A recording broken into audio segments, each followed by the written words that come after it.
एक नदी के किनारे एक नेवला रहता था।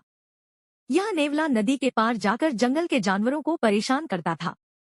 यदि किसी को चोट लग जाए तो प्यार से उसे मरहम लगाने को देता था, लेकिन यह मरहम नींबू के रस और काली मिर्च से बना होता था। इस कारण मरहम लगाने वाले को और ज्यादा पीड़ा होने लगती थी। नेवले को यह सब देखकर और भी मजा आता था। उसने एक दिन खरगोश के साथ ऐसा ही किया। खरगोश ने उसी दिन सोच लिया कि वह दुष्ट नेवले को सबक जरूर सिखाएगा। और एक दिन खरगोश को एक बढ़िया उपाय सूझ गया। उसने 2 टोकरियां ली, एक बड़ी और एक छोटी। बड़ी टोकरी के नीचे उसने तारकोल लगा दिया। खरगोश दोनों टोकरियां लेकर नेवले के पास पहुंचा और उससे बोला, चलो पहाड़ी के ऊपर चलें। वहां बहुत मीठे आमों का एक पेड़ है, वहां से आम लेकर आएंगे।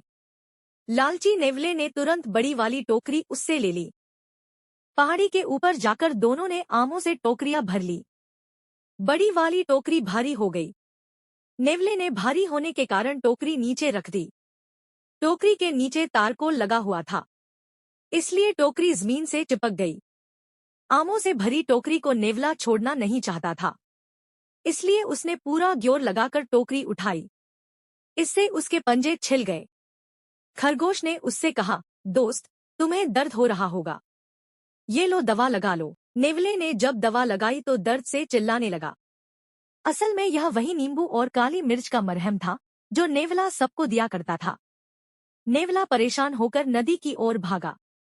वह नदी पार करके जल्दी अपने घर पहुंचना चाहता था। नदी के किनारे पर 2 नावें खड़ी हुई थी। एक पुरानी थी और एक नई चमचमाती हुई। वह तुरंत नई नाव में बैठ गया। इस नाव में एक छेद था। नाव डूबने लगी। नेवला किसी तरह नदी पार करके दूसरे किनारे तक पहुंचा। उसके छिले हुए पंजों पर मिर्च का जो मरहम था, उसका दर्द अभी तक हो रहा था। ऊपर से पानी में भीगने के कारण जख्म और ज्यादा दर्द कर रहे थे। उस दिन नेवले को इस बात का अनुभव हुआ कि उसकी हरकतों से दूसरे जानवरों को कितनी तकलीफ होती होगी। उस दिन से उसने कान पकड़ लिए कि वह कभी किसी को नहीं सताएगा।